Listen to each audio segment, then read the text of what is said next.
Today we are blessed because somebody special to us will be sharing the word. He has been a great servant of the Lord for many years now. He has served as one of the elders in the church for many years, and then he's now part of the board who's leading the whole lighthouse system. And he is also one of our pastors who serve in Santa Rosa, or now we call Lighthouse Nuvali. If we have a new gen pastor who is being served by Pastor Nikki, there's also adult segment of our congregation, which is being called FBM, or Family Builders. And today, he and his wife is taking the call of pastoring the FBM segment of our church. They will take the pastoring of the adult ministry. May I invite our dear pastor, Pastor Eboy, and Sister Carlene.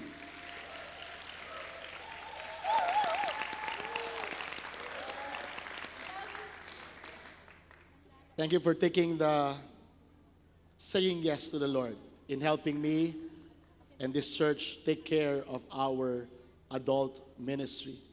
May I ask the board to come on stage? And Pastor Nikki, would you join us here as well?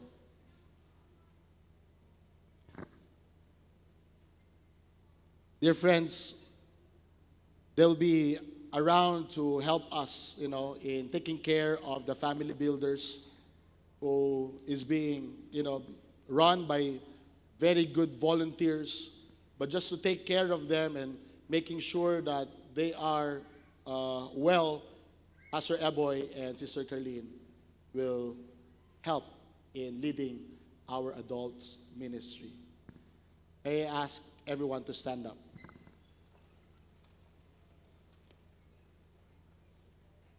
Would you extend your hands towards Brother Eboy and Sister Carlene as we anoint them today?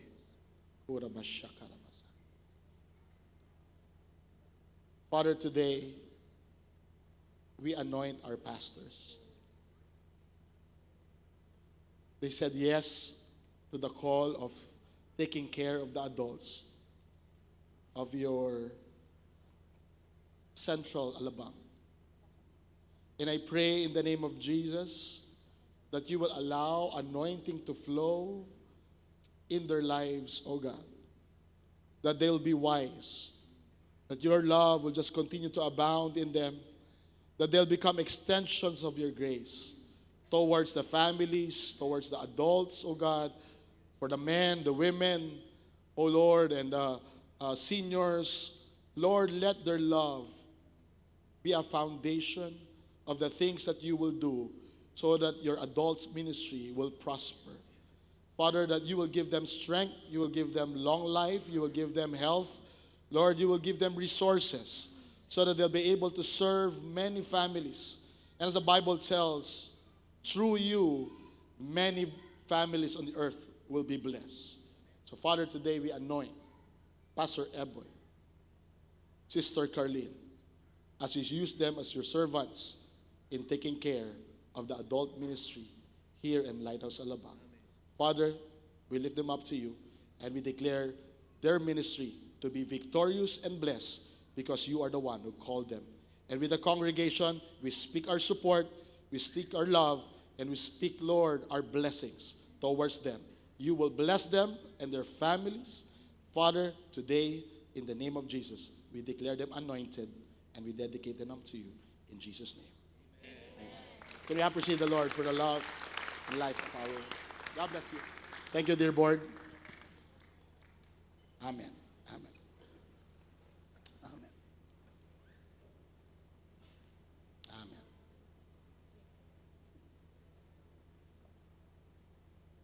Again, to serve us and preach the word of God, let's welcome Pastor Eboy Ching.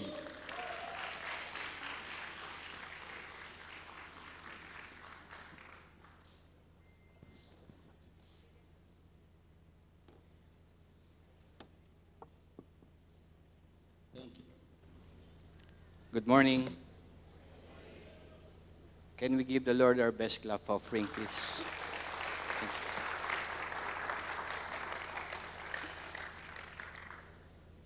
Before we go to the Word, I would like to invite all singles in our church for our singles conference, Outstanded, that will be on July 25, 10 to 6 p.m. in Lighthouse Novali. Our very own brother, Pastor Brian Kairos, with Brother Luke Baldo and Justin Alviedo, from ages 18 to forever. 18 to 40, singles ready to mingle. This conference is for you. Hallelujah. Woo!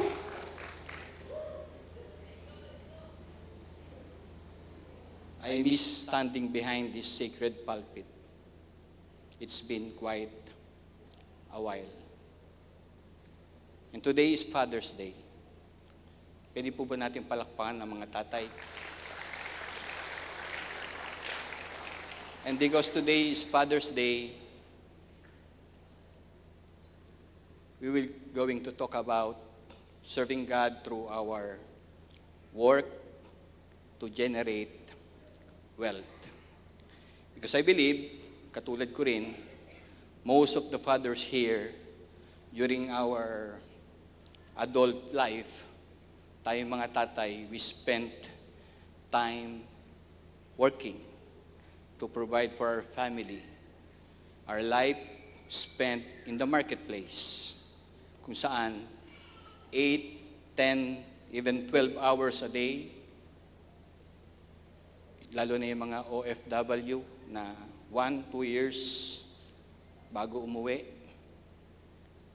spend a month, tapos babalik na ulit, iwanan ng pamilya just to provide for the family. But God's message today is not, it's not just for fathers, but also to the working mothers, to the single and working students, even to the housewives. Hindi naman tayo makakapagtrabaho kung walang maiiwanan sa bahay, di ba? Even to our household help. Dati po, yung aso na iiwanan sa bahay para magbantay ng bahay. But ngayon, kailangan may tao sa bahay para bantayan ng ating mga aso. Tama? So this is God's word for all of us today. Shall we all stand as we give reverence to the reading of God's word?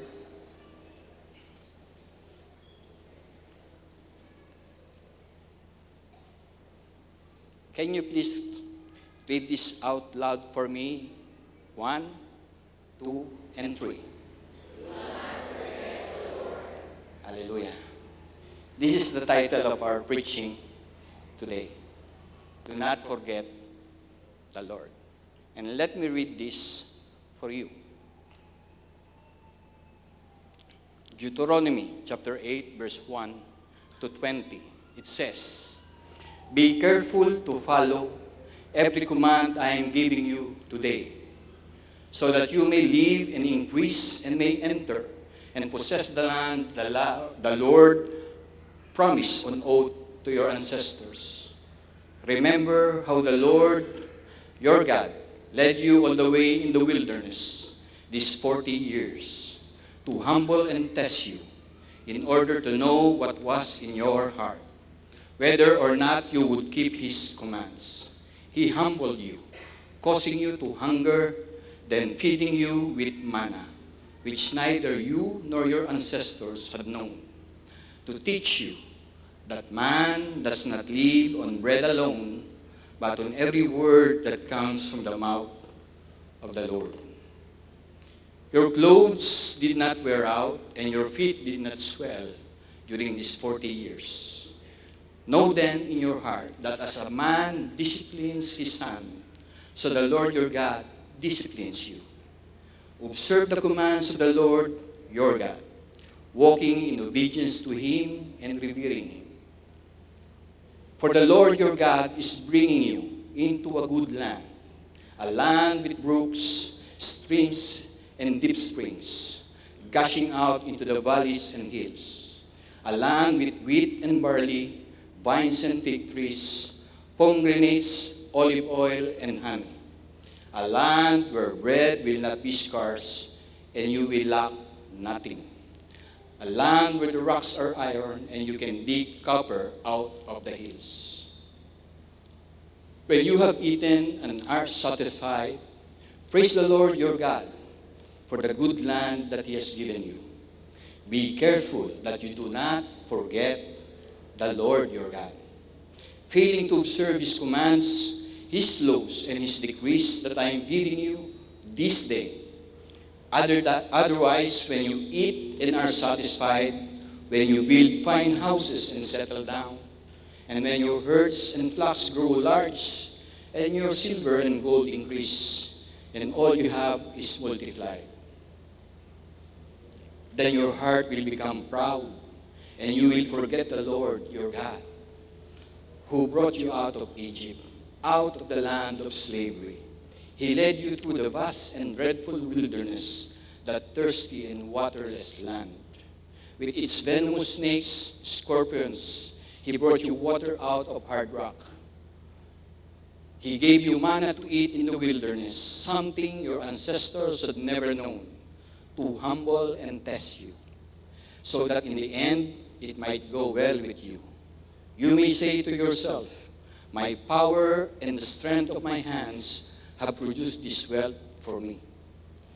But remember the Lord your God, for it is He who gives you the ability to produce wealth, and so confirms His covenant, which He swore to your ancestors, as it is today. And if you forget the Lord your God, and follow other gods and worship and bow down to them, I testify against you today that you will surely be destroyed. Like the nations the Lord destroyed before you, so you will be destroyed for not obeying the Lord your God. May the Lord add His blessing to the reading of His word, and now the preaching of His word. Let us pray. All-knowing and ever-present God, we come before you with all humbleness in our hearts. We acknowledge your presence in our midst. Grip every heart of your children that is in here. Let your word continue to transform us in ways that only a God like you can. Marami pong salamat, Panginoon, sa iyong kabutihan sa aming buhay. Payagan niyo po kami, Panginoon, na marinig ang iyong salita. At ito po ay masulat sa aming mga puso. Ito po ang aming panalangin in the mighty name of our Lord Jesus Christ.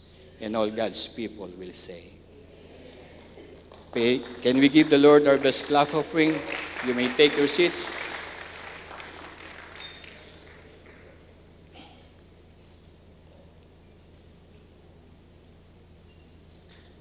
To set the context on this narrative, this is the time where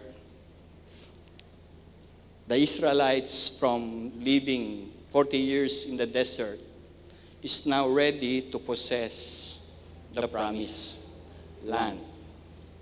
Pero, ang makakatawid lang is those who are younger, who were born in the wilderness. In the wilderness, they have everything that they need. Clouds by day, may payong. Fire by night, maliwanag. Wala pong bayad ang kuryente nila noon. Their dress, their clothes didn't wear out, their sandals. They have food on their table. They have water gushing from the rocks. They just need to live peacefully and safely because God is with them. And now, they are ready to possess the promised land. In the promised land, there are lots of things na kanilang matitikman, ma-experience there, na hindi pa nila nakikita, hindi pa nila alam. But there in the promised land, not unlike when they are in the wilderness, in the promised land, they need to work. They need to till the soil. They need to plant seeds. And when it grows, they can eat it. Kasi doon sa wilderness, everything is provided for. Kahit na hindi sila magtrabaho, paglabas nila doon sa tent nila, mamumulot lang sila ng quail. Mamumulot lang sila ng manna. But in the promised land, it is a land of abundance, but they need to work there. So, when Moses reminded them,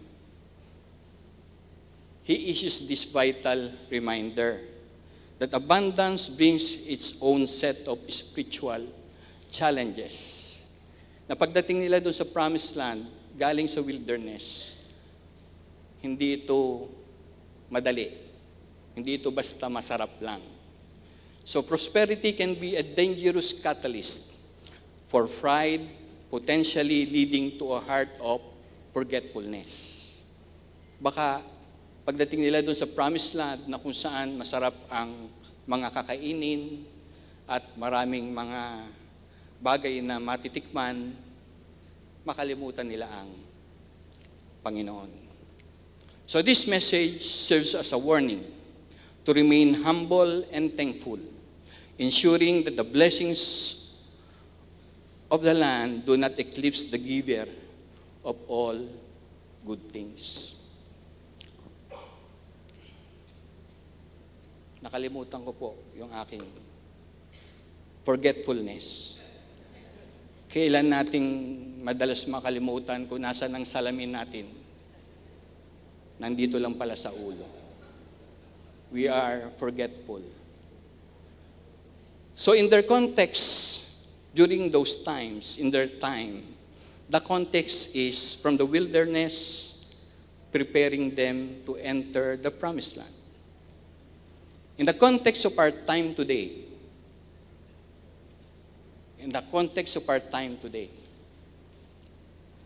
that promised land where blessing comes is our marketplace. Ano man marketplace ang nire-represent mo in the 7 spheres that we have. Marketplace is where we can work and generate wealth.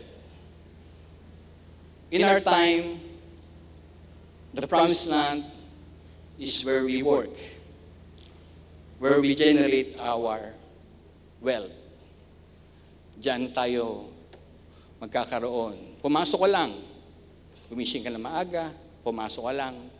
Then you can have money to buy grains, fruits, oil, and sweets. Di ba? Huwag kang absent. No work, no pay. Di ba? Like the Israelites then, in the promised land, everything there is abundant. Wheat and barley, vines, figs, and pomegranates, oils, olive oil, and honey. Ngayon po, magkano ang kilo ng bigas? 20? Hindi totoo. Pero pag pumasok ka, may pambili ka ng bigas. Di ba? May pang Starbucks ka, may pang tuition. Meron kang pagkukunan ng pambayad sa Meralco. Noon po, walang bayad yung Meralco nila. Fire by night. Limitless. Ngayon po, pag binuksan mo yung switch ng kuryente, you pay the bill. That's why you need to work. And in the marketplace, that is our promised land, where we work and generate wealth. God's blessings are meant to lead us to the heart of gratitude and worship. God's abundant provision can be found in our marketplace today, both material and even spiritual, as described in Deuteronomy chapter 8, verse 8 to 10. He provides rich blessings, diverse resources to sustain and delight His people. Because in our marketplace today, like the promised land of the Israelites before, it is a place of sufficiency and thanksgiving. Ang sabi po ng salita ng Panginoon, "You shall eat and be full." Blessings are meant for gratitude and not complacency. Thanksgiving, it keeps our hearts humble and we focus on God. Sa ating pong mga trabaho, ito po ay biyaya ng Panginoon. Pag pumasok ka, you do it to the best of your ability. Don't be complacent. Huwag kang pabaya sa trabaho. Huwag kang matulog sa pansitan. Binabayaran ka doon para magtrabaho. Biyaya ng Panginoon.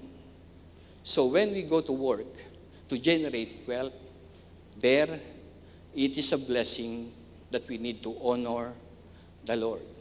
And from our hearts, we must be grateful to the one who gives this to you. God has given you this good land, itong magandang trabaho na to, na ipinagkatiwala sa iyo ng Panginoon.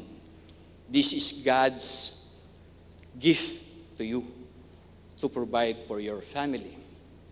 And it will keep your hearts humble and focused on God.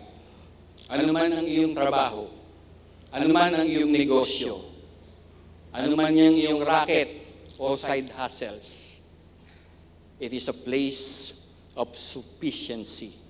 It is a place of thanksgiving. Because the marketplace where God has placed you, it is a place of abundant promise. It is a promise of wealth to you. A place God put you is a land flowing with milk and honey. God's generous provision for you and your family. Kaya kung ano man ang trabaho na ginagawa mo ngayon, no matter the position, kano pa mang kalaki o kaliit ang iyong sweldo, that's God's generous provision for you and for your family. Kaya ang dapat na resulta nito sa ating mga puso, sa ating mga isipan, ay buong pusong pasasalamat sa Panginoon. Wealth is not only measured on how much money you have in your pocket. Hindi ito palakihan ng sweldo. But wealth is measured by the abundance of one's grateful heart. Sinusukat ito ng Panginoon sa kung paano ka nagpapasalamat sa Kanya. Kung kaya dyan sa trabahong yan, pagpapala ang iyong mapapala. But if you do your job complacently, ako po marami akong tauhan sa aking negosyo. When I look doon sa aking mga tauhan, you will see those people who you want to promote, who you want to give an increase, who you want to cover with benefits. But there are people also na ang hirap tulungan kasi kahit bigyan, they are complacent in doing their job. It is a place of abundant promise. It is a place of wealth. And it is a place where God has put you. Sa kahit na ano pang 7 spheres ng society, ang iyong papel sa ating community. It is a place that is flowing with milk and honey. Diyan galing ang iyong sweldo. Diyan ka kumukuha ng pang-tuition ng mga anak mo. Pambayad sa kuryente. Pangbayad sa iyong kasambahay. Pang-amortization ng kotse. Because that is a place where you generate wealth, is a place that your heart needs to honor the Lord at all times. Because there is danger in forgetfulness. Verse 11, it says, "Be careful that you do not forget the Lord your God, because failing to observe His commands, His laws and His decrees that I am giving you this day, it will bring you to some kind of suffering because it is away from God." You need to be aware doon sa subtle neglect of God's command. Today, you hear God's word. It's Sunday. Tomorrow, Monday, you go back to work. Do not forget the Lord. Monday to Saturday. Sa Sunday na ulit po tayo magkikita. But God's word for all of us today, do not forget the Lord. Huwag mo makalimutan ng Panginoon. Natandaan mo ba, bago ka matanggap dyan sa trabaho na ginagawa mo ngayon, you are praying for it. Doon sa mga prayer request natin, may prayer na gano'n eh. Matanggap sa trabaho. Ma-promote sa trabaho. Pero pagka natanggap na sa trabaho, na-promote na, do not forget the Lord. Pag nagdagdagan ng sweldo, because prosperity is a test of heart and character. The more God bless you in the marketplace where He puts you, remember how He lead and humble you. Huwag mong kalimutan yung mga ginawa ng Panginoon sa iyong buhay, lalo na when times are tough. So when times are abundant, God said, do not forget the Lord. Remember me. Stay humble through His abundant provisions. Just as in the wilderness, it tested their dependence. The land in the wilderness, kung ano lang yung kailangan nila, ayun ang meron. And so, God led them and tested the Israelites for their good and for their preparation entering the promised land. Yung po mga pagsubok na ating pagdaanan sa buhay, it prepares us for stewardship of His blessings. Yung mga Israelites during their time in the wilderness, through luck, they depended on God. Inasa lahat nila yan sa Panginoon. Now that they are entering the promised land, it is a promised land that is abundant.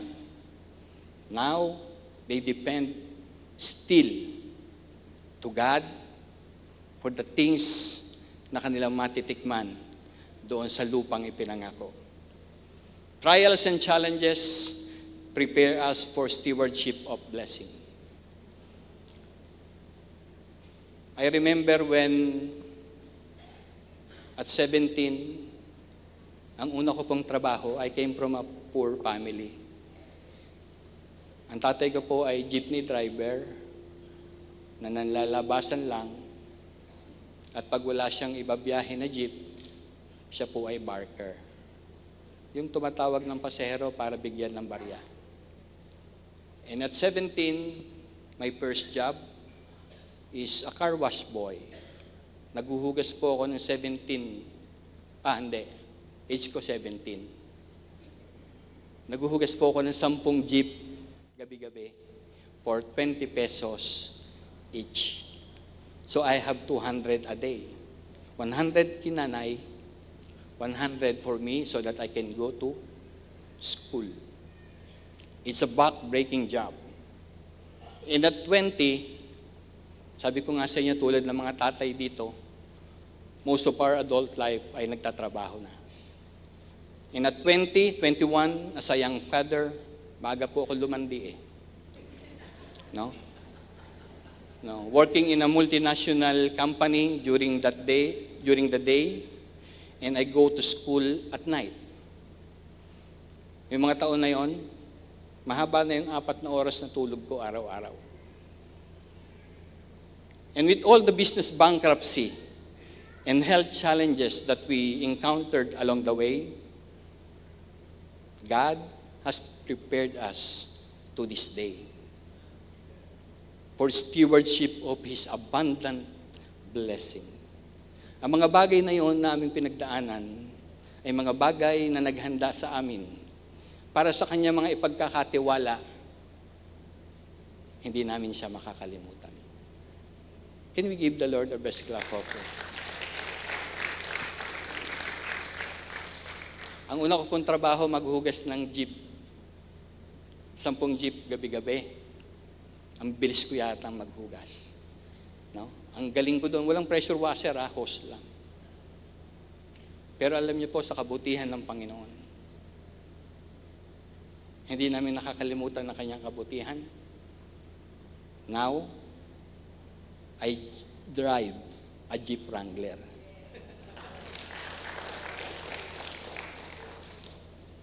Because it reminds me, hindi po ako nagyayabang, ikinukwento ko po ang kabutihan ng Panginoon. Kaya Jeep Wrangler po yung aking binili. Nahirapan nga po ako magbayad eh. No? Pero alam niyo kung ba't Jeep Wrangler ang aking binili? Because that Jeep reminds me of my life in the wilderness and now my life in the promised land, where abundant blessing of God is always available to those who fear Him. Sige po, let's give the Lord our best clap offering. Hallelujah. Every trial was a preparation for stewardship in blessing. In verse 10 it says, when you have eaten and are satisfied, praise the Lord your God for the good land that He has given you. Huwag mong kalimutan ng Panginoon. Do not forget the Lord. Lalo na kung ikaw ay na-promote na. Lalo na kung ikaw ay nadagdagan na ng sweldo. Lalo na kung ikaw ay yung boss na ngayon. Lalo na kung ang negosyo mo ay nakaklose ng deal after deal. Do not forget the Lord. You continue to honor God. You continue to praise God because that is His blessing for you and for your family. Because, why? Because there is sin in self-sufficiency. Kung sasabihin mo, in verse 17 it says, you may say to yourself, my power and the strength of my hands have produced this wealth for me. That is hubris. Yabang yun, kapatid. Hindi ikaw umigawa niyan sa buhay mo. Verse 18, but remember the Lord your God, for it is He who gives you the ability to produce wealth. Everything comes from Him. And so confirms His covenant. This is His covenant to the Israelites then. This is His covenant for us today, which He swore to your ancestors as it is today. Kung sasabihin mo, this, my power and my might of the might of my hand have gotten me this wealth, kaya ka nakabili ng magandang sasakyan, malaking bahay at nag-aaral yung mga anak mo sa mga malalaking universidad. Oh, kapatid, pride, it replaces worship when success is self-attributed. It is He who gives you power to get wealth. Blessings are a trust, not trophies to boast about. Because the prosperity that you have, the purpose of it, God provides prosperity not for your own comfort, but to establish His covenant and advance His divine purposes on earth. We must view our blessings as a sacred trust to be managed for His glory rather than trophies to boast about. You keep yourself humble at all times. Kahit na maging mas mayaman ka pa kay Elon Musk, you don't wear the mask of being prideful. You remove it and let the heart of God be seen in your life. 3 years ago, ako po at ang aking pamilya, we are so comfortably seated in this section. Malamig, and we enjoy the lighthouse culture of being a loving community. But kami po ni Carlene, lifestyle na namin yung mag-disciple.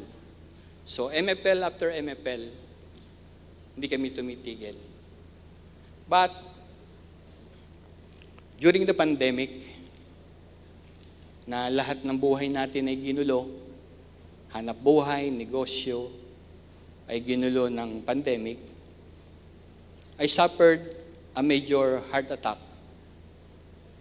that I did to undergo 3 major heart procedures in the next 2 years.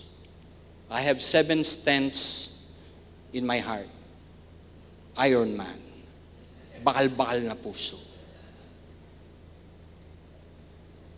Pero ang tanong ko po sa Panginoon, during one of my burning bush moment, na kung saan ginigising ka ng Panginoon sa hating gabi, ay sabi ko sa Panginoon, Panginoon, ano pa yung gusto mong gawin namin? Bakit mo ako paulit-ulit na binabangon sa banig ng karamdaman? At tulad ng tanong ni Pastor Jonathan sa atin a few Sundays back, how else, Lord? Ano pa, Panginoon? How else? And so, ito po ang sabi ng Panginoon in our burning bush experience. Sabi ni Lord, you plant my church. You build my church. Sabi ko, where, Lord? In the community where I planted you. How, Lord? This is the plan. P, you pray without ceasing. L, you lay out the groundwork. A, you act in faith and commitment. N, you narrate and nurture the mission of sharing Jesus and making disciple. And so, we didn't forget the Lord. We remember Him. From our dining table to our office makeshift garage, to our ano tawag doon? Clubhouse in our subdivision. And now we are sitting, worshiping God in a 700 square meters, sprawling, beautiful worship place in Vista Mall in Nogales. Come, palakpakan po natin ang Panginoon. He deserved better than that. Yung pong malakas na palakpak.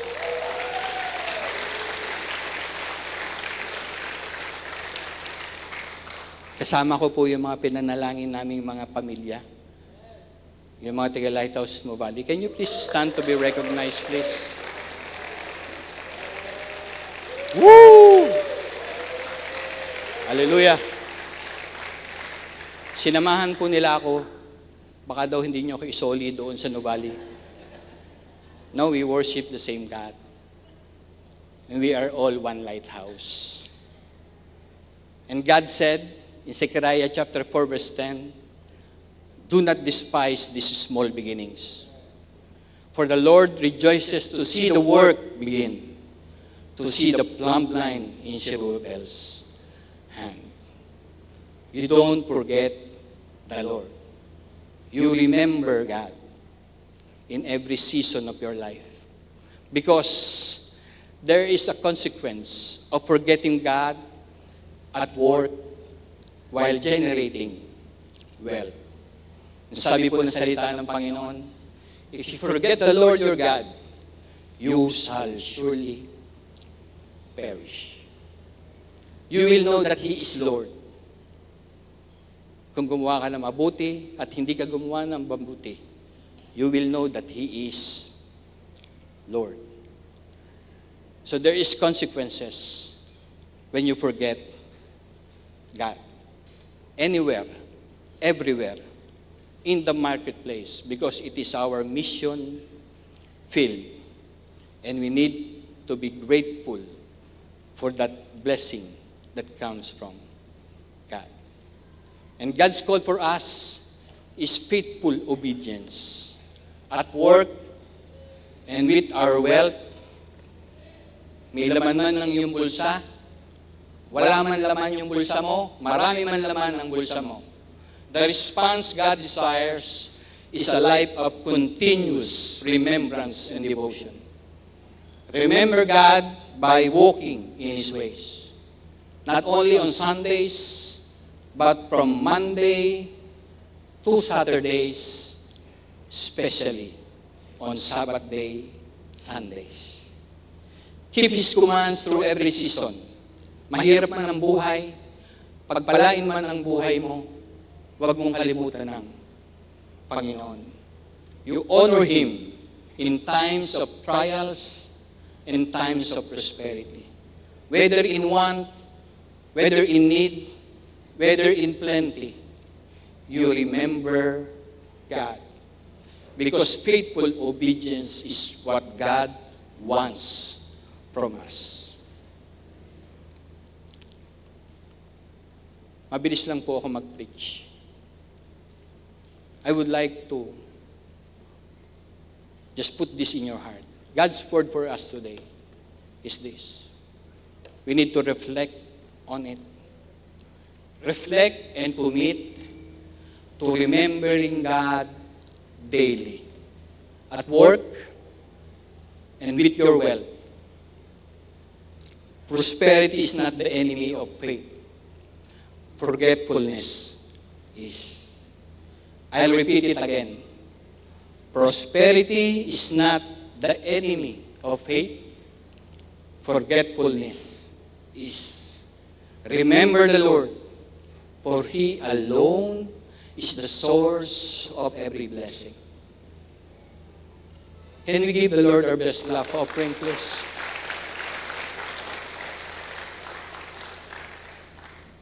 To all the fathers that is in the house, can you please stand and be recognized, please? Sige po, huwag po kayo mahiya. Palakpakan po natin ang ating mga tatay.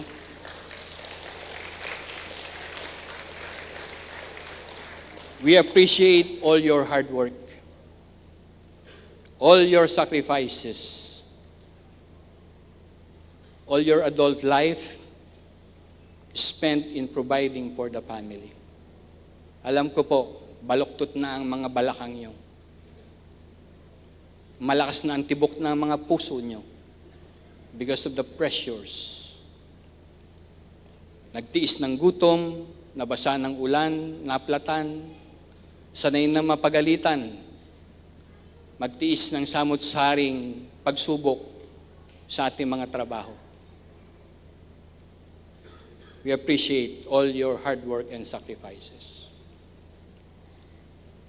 Can I invite you to go here in front? Just we can pray together.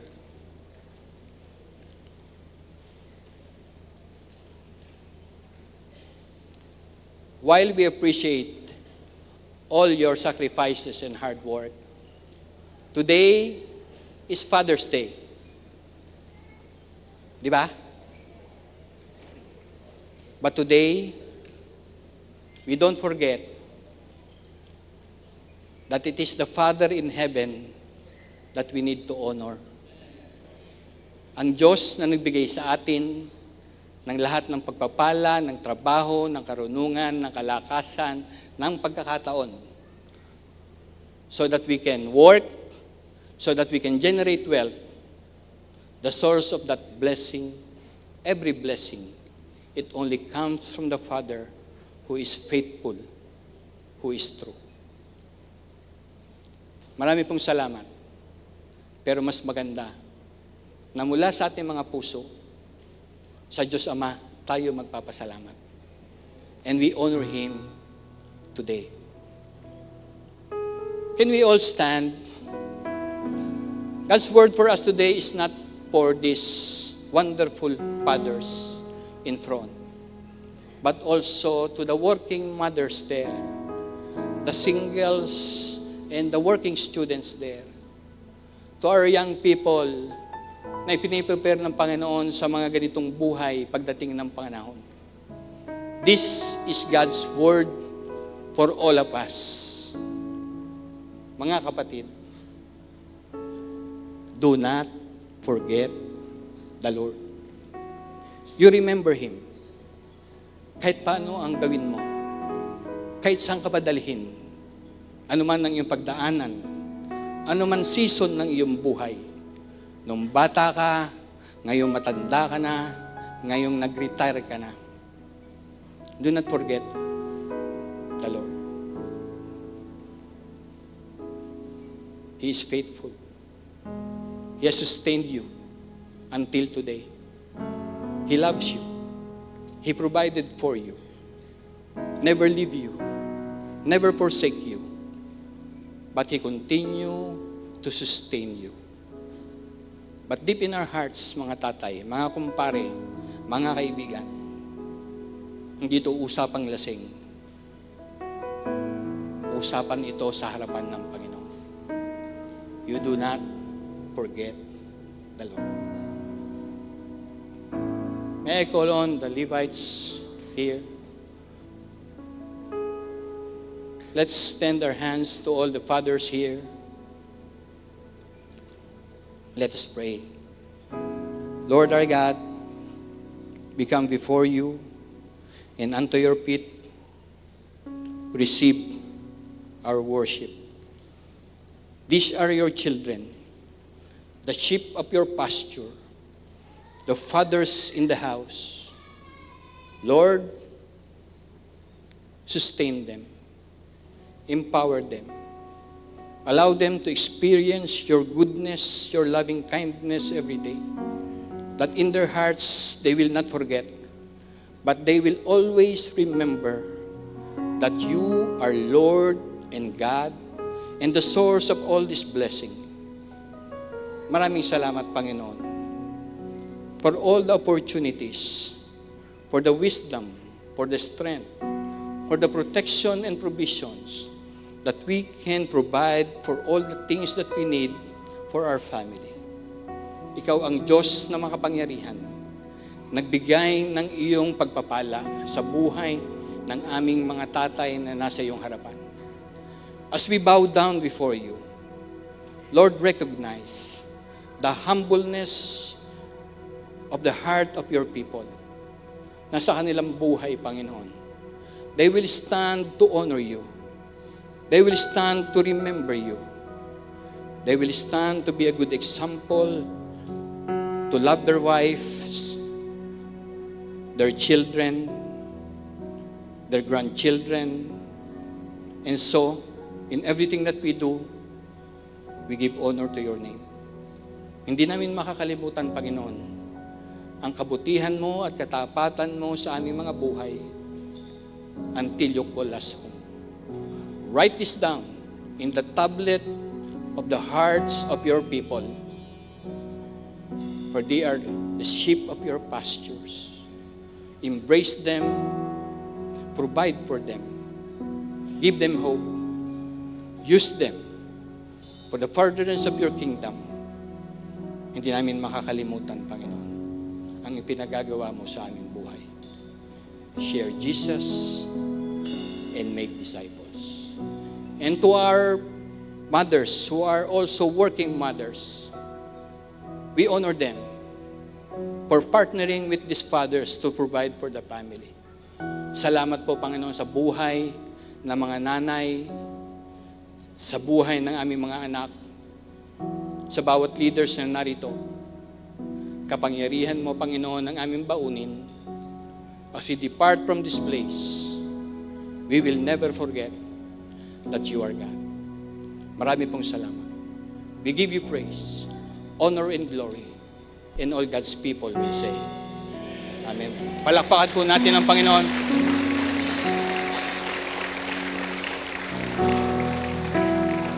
And this is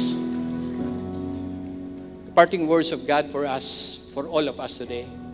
That here in our altar, we remember God in every season, both in the wilderness and in the land of plenty. Gratitude, humility, and obedience. It serves as our protection against spiritual decline, ensuring our hearts remain focused on the source of every blessing. Palakpakan po natin ang Panginoon. Raise your hands for the benediction, please. May the Lord bless you and keep you. May the Lord turn His face towards you and be gracious to you. May the Lord turn His countenance on you and give you peace as you remember and not forget the great and beautiful things that God has done. In the name of the Father, the Son, and the Holy Spirit. Amen. God bless you. Give someone a hug today.